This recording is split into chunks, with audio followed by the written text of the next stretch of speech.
बड़ी बहू को तो सब लोग बहुओं के सारे लक्षण सिखाने में लगे हुए हो, लेकिन छोटी बहू उसका क्या। संध्या अपने कमरे में बैठी आंसू बहा रही थी। अभी थोड़ी देर पहले देवर अनुज ने बिगड़ते हुए उसे दो बातें सुना डाली थी। घर में सब लोग मौजूद थे, लेकिन किसी ने भी अनुज से कुछ नहीं कहा, बस मौन रहकर जैसे उसकी बातों पर सहमति जता रहे थे। इतने में उसके पति रवि कमरे में दाखिल हुए। उन्हें देखते ही संध्या अपनी आंसू पोंछने लगी। उसे आंसू पोंछता देख रवि ने कहा, क्यों रो रही हो इतनी छोटी सी बात पर? तुम बड़ी हो, समझदार हो, अनुज तो छोटा है, उसकी बातों को क्या दिल पर लगाना। सही कहा आपने, अनुज तो छोटा है, उसकी बातों को दिल पर भला क्या लगाना। पर मेरा भी स्वाभिमान है। आप आज कुछ नहीं बोले तो अब आइंदा भी कुछ मत बोलना। अब मैं ही देख लूंगी कि मुझे क्या करना है। संध्या ने अपने आंसू पोंछते हुए कहा। अरे तुम कहाँ की बात कहाँ लेकर जा रही हो? सारी गलती तुम्हारी है। तुम्हें मनीषा से काम के लिए कहना ही नहीं चाहिए था।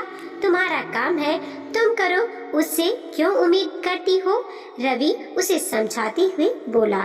ठीक है, आज से मैं अब जो मेरा काम है सिर्फ वही करूँगी। आज के बाद घर में कोई मुझसे भी उम्मीद ना करे। अरे तुम बस अब कुछ मत कहिएगा, क्योंकि मैं भी कुछ नहीं सुनूंगी। कहकर संध्या रसोई में अपना बचा हुआ काम करने चली गई। रवि चुपचाप पलंग पर बैठ गया। वो भी जानता था कि संध्या गलत नहीं है। हर बार उसके समझाने पर संध्या समझ तो जाती है, पर आज शायद बात दिल को जा चुभी है और आखिर कब तक वो संध्या को गलत साबित करता रहेगा। संध्या जब शादी होकर घर में आई थी, तब अनुज अपने स्कूल के आखिरी साल में था। माँ जानकी जी ने संध्या के आने के बाद उस पर सारी जिम्मेदारी छोड़कर घर के कामों से पूरी तरह से संन्यास ले लिया। अब घर की सारी जिम्मेदारी संध्या पर थी, पर उसने भी कभी अपनी जिम्मेदारी से मुंह नहीं मोड़ा। सुबह 5 बजे शुरू होती थी तो रात के 11 बजे तक कामों में ही लगी रह जाती थी। घर की साफ सफाई, तीनों टाइम का खाना, सब संध्या के जिम्मे था। यहाँ तक कि सभी के कपड़े मशीन में ना धुल करके खुद संध्या ही धोती थी, क्योंकि माँ को मशीन में धुले कपड़े पसंद ही नहीं आते थे। माँ कभी घर में नौकर तक लगाने नहीं देती थी। 2 साल बाद वो एक बेटी परी की माँ भी बन गई। उसकी जिम्मेदारी बढ़ गई, पर फिर भी वो चुपचाप काम करती रही। कभी परेशान होती भी तो रवि उसे समझाकर चुप करा देता। लेकिन अभी 1 साल पहले अनुज की शादी मनीषा से हुई। उसके बाद समस्याएं शुरू हुई। मनीषा कामचोर थी, उससे घर के काम नहीं होते थे। शुरुआत के 1-1.25 महीने तो रीति रिवाजों के चक्कर में निकल गए, लेकिन संध्या को उस समय हैरानी हुई जब जानकी जी ने मनीषा को अभी तक घर के कामों में नहीं लगाया। संध्या ने कहा तो कहने लगी, अरे तुझे क्या परेशानी हो रही है? अभी तो नई नई शादी हुई है, धीरे धीरे घर के काम भी करना लग जाएगी। जब ये बात संध्या ने रवि को कही तो रवि ने ही उसे समझाया। अरे तो माँ गलत क्या कह रही है? उनकी नई नई शादी हुई है, वो घर में बिल्कुल नई है। थोड़ा तो वक्त दो उसे। मैं भी तो घर में नई थी, पर मुझे तो दूसरे दिन ही काम में लगा दिया था। अरे तुम्हारे समय में और अभी के समय में परिस्थितियाँ बदल गई हैं। समझो ना, तुम भी बड़ी हो, समझदार हो, वो लोग छोटे हैं, हमसे ही तो उम्मीद करेंगे। रवि ने यह कहकर संध्या का मुंह बंद करवा दिया। पर दिन से महीने बदलने लगे।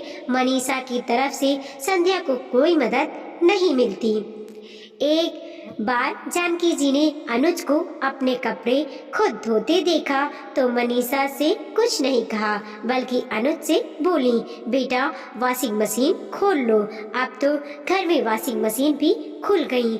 जब संध्या ने कहा था तो जानकी जी ने कहा, अरे समय के साथ सब बदलाव होता है, तुझे मशीन में कपड़े धोना है तो तू भी धो लिया कर।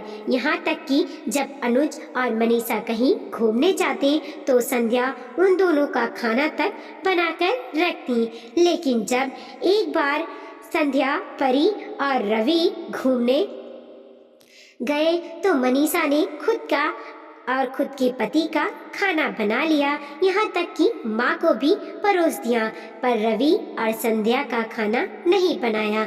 संध्या इस बारे में रवि से कहा तो रवि ने कहा, कोई बात नहीं, तुम यह सोचो कि अब तुम्हें बाहर खाने का मौका मिला है, अगली बार से हम जब भी बाहर जाएंगे बाहर से ही खाना खाकर आएंगे। अभी फिलहाल तो तुम खिचड़ी बना लो। संध्या तब भी चुप हो गई। एक दो बार संध्या ने फिर कहा तो जानकी जी ने दोनों के हिस्से काम बांट दिए। सुबह का खाना मनीषा देखती तो रात का खाना संध्या को बनाना पड़ता। बाकी दिन का खाना हो चाहे कोई आए जाए, सब कुछ संध्या को ही देखना पड़ता। मनीषा तो अपने कमरे से निकलकर भी बाहर नहीं आती।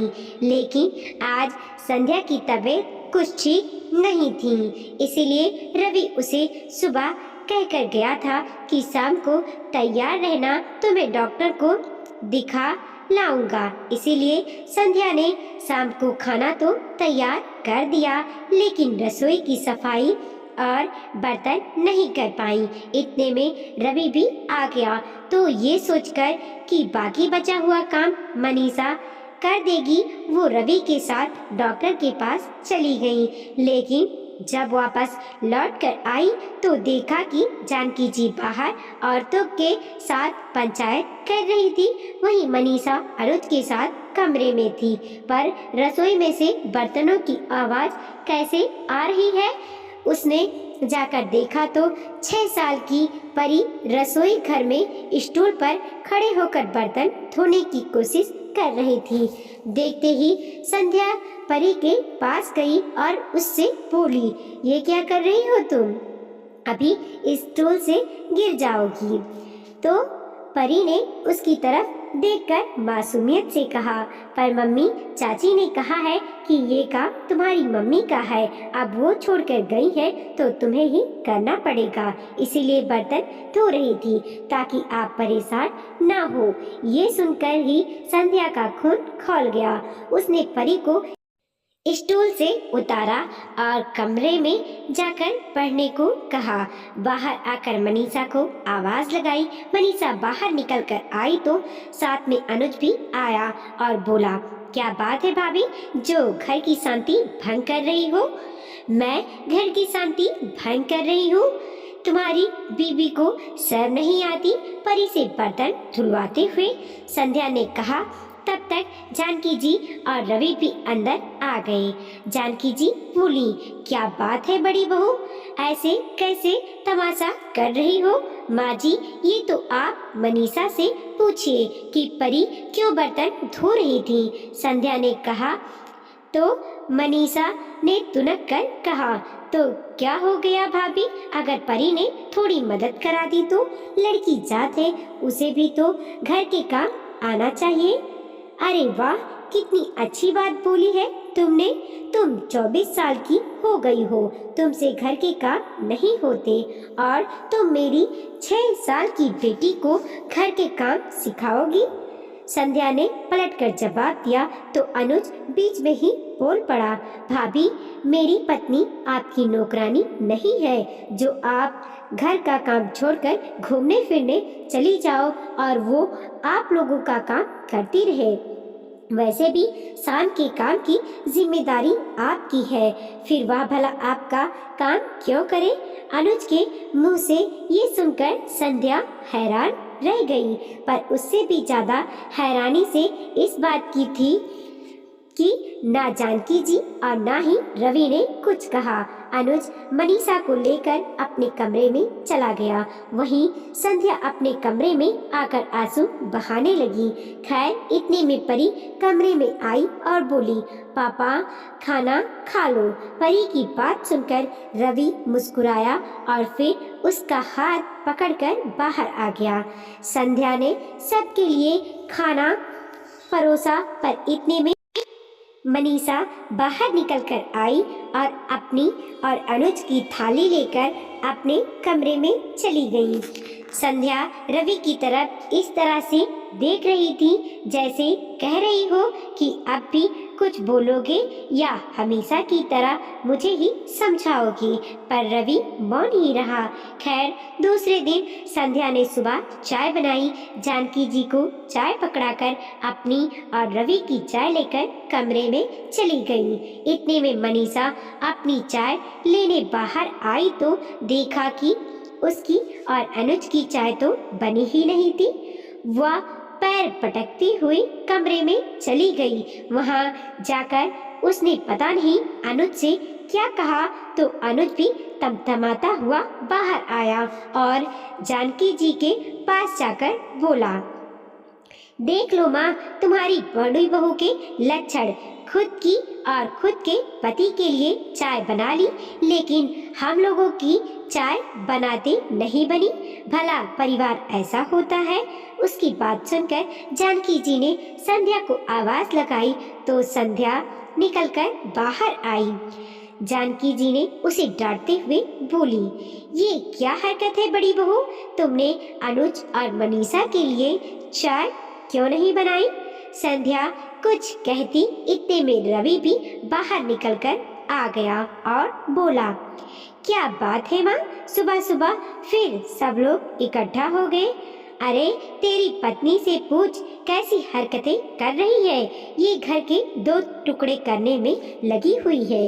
इसने अनुज और मनीषा के लिए चाय क्यों नहीं बनाई? इतनी कामचोर, पूछ जरा इससे, जानकी जी ने गुस्से से कहा। इतने में अनुज भी बोला, हाँ हाँ भैया, अपनी पत्नी से ही पूछिए हमारे लिए चाय क्यों नहीं बनाई। घर की बहू के ये लक्षण होते हैं। उसकी बात सुनकर रवि हैरान होकर उसे देखने लगा। फिर बोला, अनुज, मेरी पत्नी तुम्हारी नौकरानी नहीं है। अपनी पत्नी से कहो तुम्हारे लिए चाय बनाए। और उसकी बात सुनकर सब चुप हो गए। जानकी जी ने कुछ कहना चाहा तो रवि ने उन्हें रोकते हुए कहा, बस माँ, बर्दाश्त की भी अपनी एक हद होती है। बड़ी बहू को जो सब लोग बहुओं के सारे लक्षण आप लोग सिखाने में लगे हुए हो, लेकिन छोटी बहू उसका क्या? इतने में तो आप भी अच्छे से तरह से जानती है कि संध्या कामचोर नहीं है। माँ, यही सही समय है, अब अलग कर दो, इससे पहले कि रिश्ते और जायदाद उलझ जाएं। आखिर रवि का स्पष्ट रूप देखकर किसी से कुछ कहते ना बना। संध्या की आंखों में आंसू थे कि आज उसके पति ने उसका साथ दिया था। आखिरकार जानकी जी को दोनों भाइयों की गृहस्थी को अलग अलग करना पड़ा। घर के 2 पोर्शन थे। नीचे वाला पोर्शन रवि और संध्या को दिया गया, जबकि ऊपर वाले पोर्शन में अनुज अपनी पत्नी मनीषा के साथ रहने लगा, जबकि जानकी जी रवि और संध्या के साथ ही रहीं। वीडियो को लाइक कीजिए, कमेंट कीजिए और अपने दोस्तों के साथ जरूर शेयर कीजिए। चैनल पर नए हैं प्लीज सब्सक्राइब कीजिए।